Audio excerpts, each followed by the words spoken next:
पुणे महापालिका आणि पिंपरी चिंचवड महापालिकेच्या निवडणुकांचा निकाल लागलेला आहे। यात भाजपला घवघवीत यश मिळालं। मात्र या सगळ्यात जो मूळ ओबीसी समाज आहे तो कुठेतरी डावलला गेलाय का असा प्रश्न उपस्थित झालेला आहे। कारण की पीसीएमसी आणि पीएमसी साठी जे उमेदवारांसाठी ज्या जागा असतात नगरसेवकांसाठी त्या ज्या असतात त्याच्यात कुणबी मराठ्यांचं प्रमाणपत्र दाखवून जे मराठा आहेत त्यांनी देखील चांगलाच विजय मिळवलेला आहे। मात्र या सगळ्यावरती मृणाल ढोले पाटील यांनी आक्षेप घेतलेलाच आपल्याला पाहायला मिळते।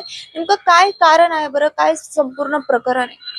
मुळात असं आहे की कुठल्याही स्थानिक स्वराज्य संस्थेमध्ये 27% इतर मागासवर्गीय जो समाज आहे त्याच्यात सगळे आलुतेदार बोलुतेदार सगळ्या समाजातील लोक येतात। असे जवळपास 450 जातींचा हा ओबीसी समूह आहे। याला राजकीय सत्तेमध्ये आणण्यासाठी, याला कुठेतरी एक समान संधी मिळण्यासाठी आणि जे राजकारणामध्ये एका विशिष्ट समाजाचा प्राबल्य होता, दबदबा होता, त्याच्यामध्ये संधी निर्माण करण्यासाठी कुठेतरी 27% आरक्षण हे ओबीसी समाजाला भारतीय राज्यघटनेने दिलं।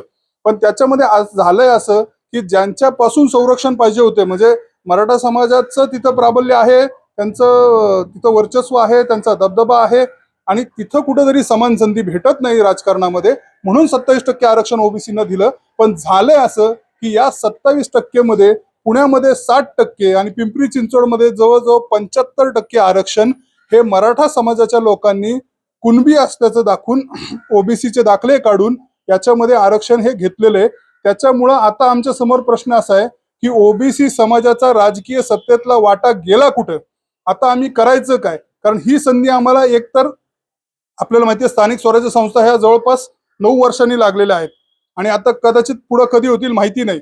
बऱ्याच जणांसाठी ही एक जीवनातली एकमेव संधी होती, पण तीही देखील भेटताना दिसत नाहीये।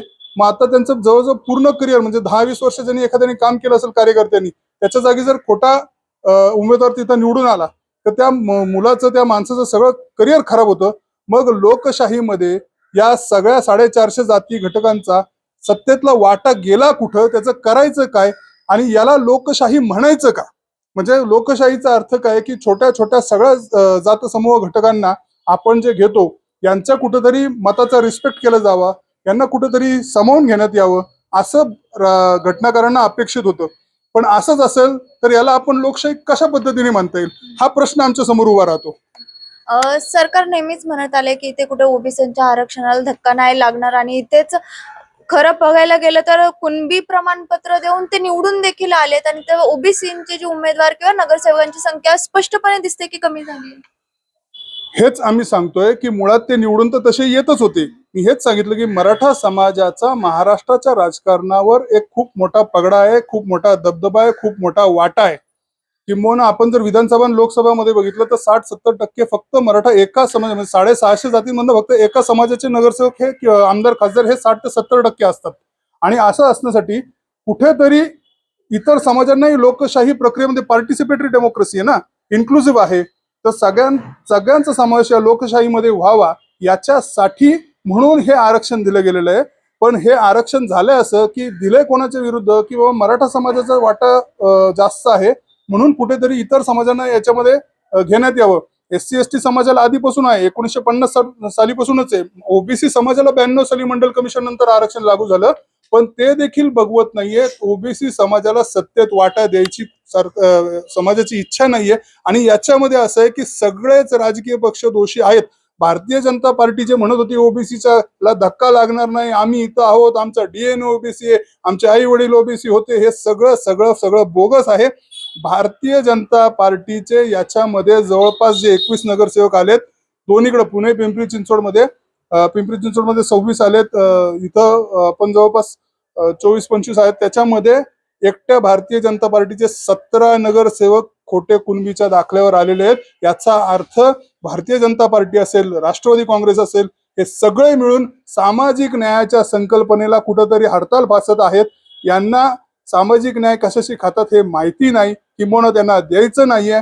एकाच जातीचं वर्चस्व यांना मान्य आहे, सामाजिक न्याय यांना द्यायचा नाही, इतरांना संधी द्यायची नाहीये। त्याच्यामुळे ओबीसीचं आरक्षण डावलण्याचं काम हे सरकार नियोजित पद्धतीने करत आहे। ठरवून ओबीसीचे जिथं खरे ओबीसी आहेत तिथं पाडण्याचं काम सुरू आहे। एक तर त्यांना तिकीटच द्यायचं नाही, संधीच द्यायची नाही। जरी त्यातनं कुठं लढलं तर ठरून ठरून त्यांना पाडायचं. मग अशा पद्धतीने जर 50% ओबीसी समाज हा 450-500 जातींमध्ये 6 धर्मांमध्ये विखुरलेला 50% समाज आहे. हे सरळ सरळ एक्सक्लुजन आहे. हे सरळ सरळ ओबीसी समाजाचं राजकीय शोषण आहे आणि याच्यामध्ये सगळे राजकीय पक्ष सहभागी आहेत. ठरवून ओबीसी समाजाचं राजकीय शोषण करण्याचं काम स्वातंत्र्य मिळाल्याच्या 75 वर्षानंतर देखील सुरू आहे. आणि जे म्हणतात ना जातपात नाही, आता तसं काही राहिलं नाही. त्यांनी हे आकडेवारी पाहावी. दुसरं मला आपल्याला एक फार महत्वाचं सांगायचंय की हा सगळा जो लढा लढला गेला होता ना, हा लढा अशासाठी लढला होता की बाबा आमचे गरिबांची लेकरं बाळ, आमचं मराठा समाज हा कुणबी आहे, शेतकरी आहे, कर्जबाजारी आहे, गरीब आहे. आमच्या गरिबांच्या लेकरबाळांना शिक्षण भेटण्यात यावं, कुठेतरी नोकरी भेटण्यात यावी. मी आज आपल्याला आकडेवारी देतोय. याच्यामध्ये हे पुणे आणि पिंपरी चिंचवडचे हे सगळे आलेले नगरसेवक आहेत. याच्यामध्ये एकही गरीब मराठा नाही, एकही नाही. किंबहुना सगळे करोडपती आहेत, अब्जोपती आहेत. एका पिंपरी चिंचवड मधून आलेल्या, एका ओबीसी मधून निवडून आलेल्या नगरसेवकाची नेटवर्थ 370 कोटी आहे. पुण्यामधनं आलेल्या एका नगरसेविकेची किंमत नेटवर्थ त्यांची 184 कोटी आहे. कोट्याधीश लोक आहेत. हा गरीब मराठ्यांचा लढा कधीच नव्हता. हा गरीब मराठ्यांच्या नावाखाली त्यांच्या खांद्यावर बंदूक ठेवून त्यांच्या वर हे सरंजामी जे मराठा आहे, श्रीमंत मराठा आहेत, त्यांनी याला सगळं फूस लावून सगळं मराठा समाजाला फसवण्याचं काम केलेलं आहे. याच्यासाठी आता काय कायदेशीर कारवाई वगैरे तुम्ही किंवा प्रोसेस, लिगल प्रोसेस काय करणार आहात? निश्चितपणे आम्ही निवडणूक आयोगाकडे जाणार आहे. ह्या इलेक्शन्स फ्री आणि फेअर झालेल्या नाहीयेत. आमची संधी डावलण्यात आलेली आहे. या इलेक्शन्स रद्द करण्यात यावे ही मागणी आम्ही त्यांच्याकडे करणार आहे. आम्ही राज्य मागासवर्गीय आयोगाकडे जाणार आहे. आम्ही जात पडताळणी समितीकडे जाणार आहे. आम्ही सरकारकडे जाणार आहे. आणि काही नाही झालं तर शेवटी आम्हाला आंदोलन उपोषणाचा मार्ग आमच्यासाठी खुला आहे. पण ही लढाई आम्ही संघर्ष हा चालू ठेवू. ही लढाई चालू ठेवू. उच्च न्यायालय असो, सर्वोच्च न्यायालय असो, सगळीकडे जाऊन काहीतरी कशा तरी पद्धतीने ओबीसीला आम्ही न्याय दिल्याशिवाय राहणार नाही. आणि स्वातंत्र्याच्या 75 वर्षानंतरही जर छोट्या जात समूहांना जर त्यांच्या राजकीय आरक्षणासाठी लढा द्यायला लावत असेल तर मला वाटतं सरकारच्या दृष्टीने ही लाजेची शर्मेची बाब आहे. आपण छत्रपती शिवाजी महाराज, फुले शाहू आंबेडकरांचा महाराष्ट्र म्हणतो, पुरोगामी महाराष्ट्र म्हणतो, सगळ्यांना घेणारं, सामावून घेणारं महाराष्ट्र म्हणतो. आणि अशाच जर इथं या महाराष्ट्रामध्ये जर भूमिपुत्रांवर अन्याय होणार असेल तर मग आम्ही जायचं कुठं? मग ओबीसी समाजाचा जन्म फक्त काय टॅक्स भरायला स्थानिक स्वराज्य संस्थेमध्ये झालाय का? आमचं सभागृहामध्ये आवाज कधी येणार? आमचं प्रतिनिधित्व कधी होणार? आमच्या निर्णय प्रक्रियेमध्ये कधी होणार? म्हणजे लोकशाहीमध्ये 75 वर्षांनी जर ही दुर्दशा असेल तर मग काय बोलायलाच नको.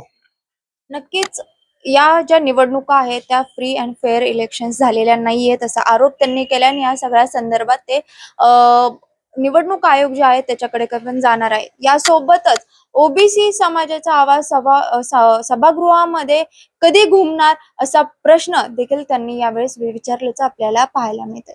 पुण्याहून मी शिवानी लकडे, टाइम्स ऑफ महाराष्ट्र.